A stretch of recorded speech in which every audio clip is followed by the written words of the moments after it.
Criminal हूँ, मैंने कोई खून की है, मैंने कोई बम ब्लास्ट की है, जो मुझे कोई झाड़ेगा? क्या कोई मेरे घर में राशन पानी दे रहा है, मुझे कोई क्यों झाड़ेगा? जो मेरी आंखों ने देखा, जो मैंने देखा, अगर गुरु जी महाराज की उन कृपाओं को बताना, उसकी सजा झाड़ना है, हाँ तो भाई मैं ये सजा झेलने को तैयार हूँ। वो फिर कहती वो अब, हाँ है ना आंटी?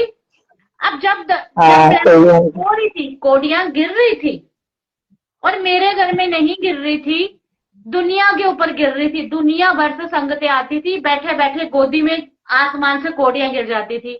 क्या वो मेरे पढ़े पढ़ाए थे? क्या वो मेरा साथ देने के लिए रब के खिलाफ साजिशें रच रहे थे? इन लोगों को इतना क्यों नहीं पता चलता कि दूसरे के बारे में आप ऐसे बोल देते हो? तो आपको शर्म क्यों नहीं आती? ऐसा आप उंगली उठाने से पहले खुद को देखो, क्या आप इतने सच्चे हो? वो कहते हैं ना हमारे में, सती सावित्री हो। आप इतने हाँ सत्यवादी हो जो मुझ पे उंगली उठा रहे हो? क्यों उठा रहे हो भाई? मैं आपके घर का खाती हूँ। क्या आप मेरे घर में राशन दे रहे हो? क्या आप मेरे घर में मंथली मेरी सैलरी पे कर रहे हो मुझे? और मुझे झाड़ने वाला कोई क्यों होता है मेरे रब के सिवा? मुझे झाड़ेगा तो मेरा रब झाड़ेगा, और कोई क्यों झाड़ेगा? मैं किसी की पब्लिक वो पर्सनल प्रॉपर्टी हूँ जो मुझे कोई भी आएगा और बोल के चला जाएगा? आंटी आप एक समय तक चुप रह सकते हो, है ना? हमेशा आप चुप नहीं हाँ रह सकते।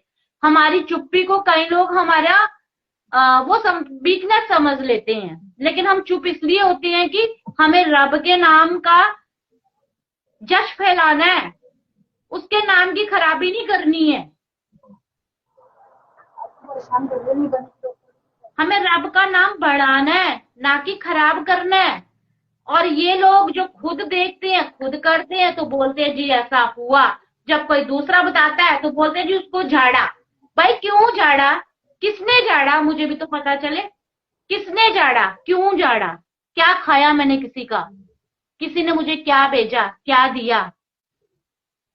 कौन है जो मुझे झाड़ेगा? और क्यों झाड़ेगा? कौन सा गुनाह किया मैंने? तो ऐसे लोगों को सबसे पहले अपने गिरेबान में झांक के देखना चाहिए कि क्या वो सही हैं। उनको कैसे पता कि वो एक और सही तुम है? सही हो या नहीं हो, किसी के बारे में कुछ बोलने से कोई हाँ, मतलब भी नहीं इसीलिए है। आंटी लोगों को आपको कुछ नहीं